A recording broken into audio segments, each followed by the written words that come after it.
Most people believe that if a surgeon recommends an operation, it must be the right choice. The doctor knows best, the hospital has the equipment, the paperwork is ready. Just sign here. I used to believe that too until I started counting the patients who went in for routine procedures and came out permanently changed. Not better, changed. A man who walked in with back pain and left unable to walk at all. A woman who survived open heart surgery but lost 6 months of her life to complications nobody warned her about. Here is what nobody tells you. The older your body is, the harder it fights just to survive an operation. Not the disease, the operation itself. My name is Dr. William, and today I'm going to tell you the truth about 5 surgeries that carry serious hidden risks for people over 60. Let me start with what actually happens inside an older body when it goes under general anesthesia, because this is the foundation everything else rests on. The heart works harder. The lungs take longer to clear the anesthetic. The kidneys slow down processing medications. And the brain, this is the one that surprises people, becomes temporarily disoriented in ways that can last weeks or even months. Doctors call it post-operative cognitive dysfunction, and in patients over 70, it happens far more often than anyone admits. Now I want to be absolutely clear. Age alone is not a reason to avoid surgery. I have operated on 80-year-olds who bounced back faster than some 50-year-olds. But frailty is different. Frailty is a medical term. It means the body's reserve has dropped below a critical threshold. Roughly 40% of people over 75 show signs of frailty, and that number climbs to nearly 60% over 85. The real question is never whether someone can survive the operation. It is whether they can survive the recovery. Those are 2 very different things. The first surgery is open heart surgery in frail patients. Coronary artery bypass grafting is one of the most common major surgeries performed on older adults. For the right patient, it works beautifully. But here is what the brochure does not show you. Open heart surgery requires stopping your heart completely and putting you on a bypass machine, a device that does the work of your heart and lungs while surgeons operate. For a 60-year-old in good shape, that is manageable. For a 78-year-old with kidney disease, mild diabetes, and early cognitive decline, that bypass machine is a simultaneous assault on every organ in the body. Studies show that in frail elderly patients, open heart surgery carries a 30 to 40% risk of major complications: stroke, kidney failure, prolonged confusion, extended time on a ventilator, and up to 15% of high-risk elderly patients do not survive the first 30 days. In many cases today, there is an alternative called TAVR, a catheter-based procedure that never requires stopping the heart or opening the chest. Ask your surgeon one question before agreeing to anything. Am I a candidate for a less invasive approach? That question alone could change everything. The second surgery is aggressive spinal fusion. Back pain in your 60s and 70s is nearly universal, and the solution offered more and more often is spinal surgery. Fusions, multi-level decompressions, hardware inserted up and down the spine. Some spinal surgeries are absolutely necessary. A spinal cord being actively compressed, causing loss of bladder control or paralysis, needs immediate intervention. But elective spinal fusion for chronic back pain in an elderly patient is a different matter entirely. A major study published in the journal Spine found that in patients over 65, complex spinal fusion had a complication rate exceeding 40%. Blood clots, infections, hardware failure, and adjacent segment disease, where the vertebrae above and below the fusion begin breaking down because the spine's mechanics have been permanently altered. And what frustrates me most is the outcome data on pain. For many elderly patients with degenerative spine disease, aggressive surgery provides no better long-term pain relief than physical therapy and targeted injections. No better, but with dramatically higher risk. Sometimes the best operation is the one you don't do. The third surgery is major cancer resection in frail elderly patients. When someone hears the word cancer, the instinct is immediate.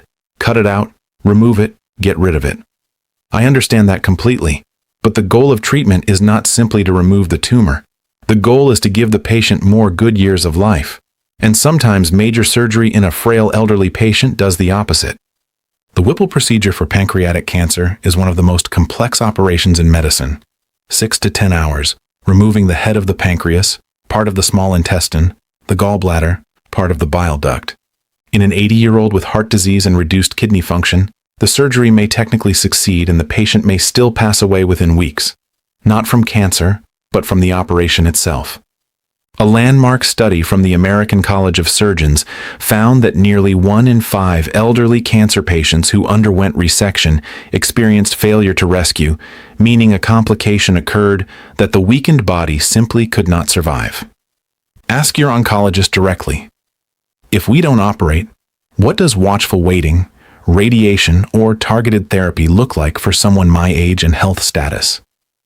That question opens a door many patients never knew existed. The fourth surgery is elective joint replacement in severely ill patients. Hip and knee replacements are among the most successful surgeries ever developed. For the right patient, a new hip genuinely transforms quality of life. But in patients over 75 with 3 or more serious health conditions, elective joint replacement carries significantly elevated risk. Blood clots are the primary danger. Deep vein thrombosis can travel to the lungs and become life-threatening pulmonary embolisms. In elderly patients with reduced circulation, this risk is substantially higher than in younger patients. Add postoperative pneumonia from lying still too long. Add hospital-acquired infections, and the picture becomes far more complicated. The question is not whether to ever have a joint replacement.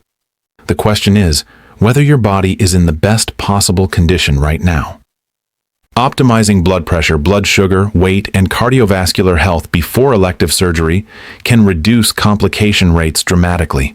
Some hospitals now require a formal prehabilitation program before scheduling these operations for high-risk elderly patients. Ask your doctor about that word, prehabilitation, before you sign anything. The fifth surgery is emergency abdominal surgery, and this one is different because you don't choose it. A perforated bowel, a ruptured appendix, internal bleeding. These situations don't wait for a calm office conversation, but knowing the risks in advance changes how families make decisions in those terrifying moments. Emergency abdominal surgery in patients over 75 carries mortality rates of 30 to 50% in the most severe cases. Not because surgeons are unskilled, but because an elderly body under sudden trauma is fighting on too many fronts simultaneously. The inflammatory response that a younger body controls within days can spiral in an older body into systemic inflammatory response syndrome with multiple organs shutting down in sequence. There are 2 things you can do with this. First, do not ignore abdominal symptoms. Persistent pain, bloating, changes in bowel habits in someone over 60 deserve prompt attention. Catching problems early means treating them before they become emergencies. Second, have the conversation with your family now, not in a hospital corridor at midnight. What are your wishes if emergency surgery is the only option? What quality of life matters to you? These conversations are not morbid. They are one of the most loving things you can do for the people who will be standing in that corridor. Now let me give you the 4 questions every patient over 60 should ask before any major surgery. Write these down. First, what happens if I don't have this surgery? If the honest answer is that nothing urgent changes in the next 6 to 12 months, you have time. Use it. Second, is there a less invasive alternative? Robotic surgery, endoscopic procedures, catheter-based interventions have transformed what's possible. If none of those came up in the conversation, it isn't because they don't exist. Third, what does recovery realistically look like for someone my age and my specific health profile? Not the average patient. You. The answer should be specific, not a cheerful, vague reassurance. Fourth, what is your personal complication rate for this procedure in patients over 70? Surgeons track this. A confident, honest surgeon will tell you. If the question makes the room tense, pay attention to that tension. It is telling you something. And before any planned surgery, bring someone with you to every consultation. In 15 years of practice, I have watched it happen over and over. The moment a patient hears a frightening word, cancer, surgery, blockage, a fog comes down, and from that second, they barely hear another word the doctor says. Bring a second set of ears. Have them take notes. Tell them the 4 questions beforehand, so that if the fog comes down for you, they can ask on your behalf. A surgical recommendation is not a verdict. It is the beginning of a conversation. You are not a passive recipient of medical decisions. You are an active participant in your own care. The surgeon holds the scalpel, but you hold the choice. And that choice, made with full information and clear eyes, is the most powerful tool in medicine, more powerful than any operation I have ever performed.